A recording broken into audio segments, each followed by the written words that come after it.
الحبايب مساء الخير. احمد عزمي طلع وكتب كلام يعني قاسي جدا وكلام يحزن ويزعل، علشان هو مش لاقي شغل وقاعد في البيت ومش لاقي يصرف على ابنه. هحكي لكم ايه اللي وصل احمد عزمي لكده وايه الحدوته بتاعت احمد عزمي.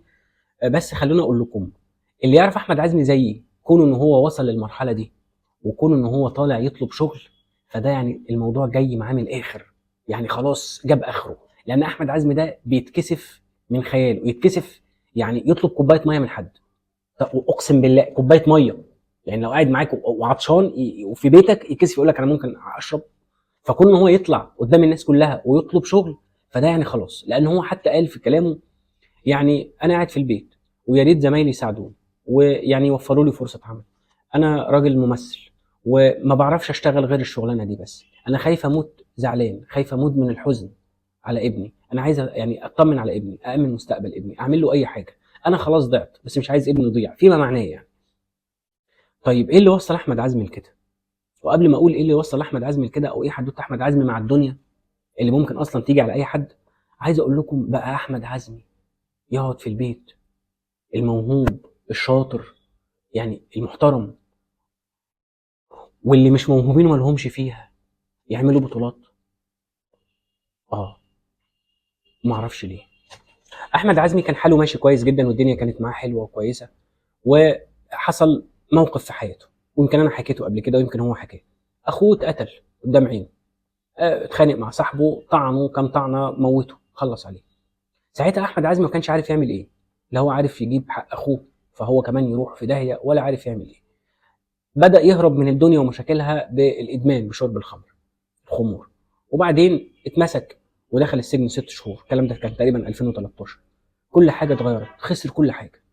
في اول دخوله السجن مراته رفعت قضيه طلاق وخدت ابنها، اتطلقت وخدت ابنها الوحيد منه ومشت.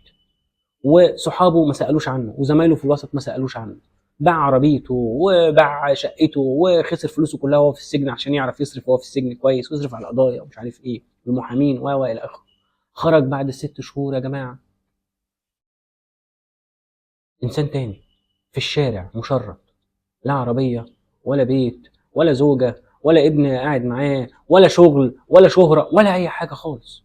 حاول ينتحر وقطع شرايين ايده وانقذوه في اخر لحظه. اللي اداله الوحيد فرصه تانية هو الاستاذ وحيد حامد في مسلسل الجماعه الجزء الثاني، والدنيا بدات تمشي معاه.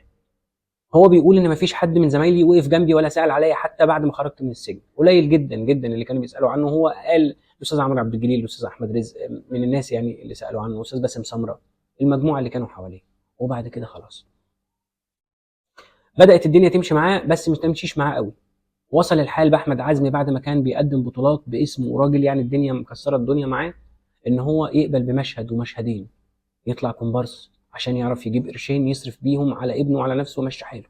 ضيف شرف مع سمية الخشاب مفيش مشكله، ضيف شرف مع تامر حسني في فيلم مفيش مشكله، ماشي الحال واي حاجه وخلاص. بس هتفضل الدنيا كده؟ يعني الدنيا مش عايزه تدي احمد عزمي فرصه تانية؟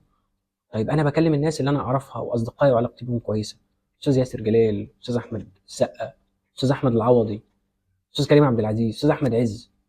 انتوا الراجل ده منكم، والراجل ده تقريبا يعني اصغر منكم بشويه وصديقكم، وانتم ما شفتوش منه حاجه وحشه. ادوا له فرصه تانية ارجوكم. رمضان جاي وانتم ليكم مسلسلات في رمضان، او الاغلبيه العظمى منكم. العوضي ليه مسلسل والسقا ليه مسلسل وياسر جلال ليه مسلسل.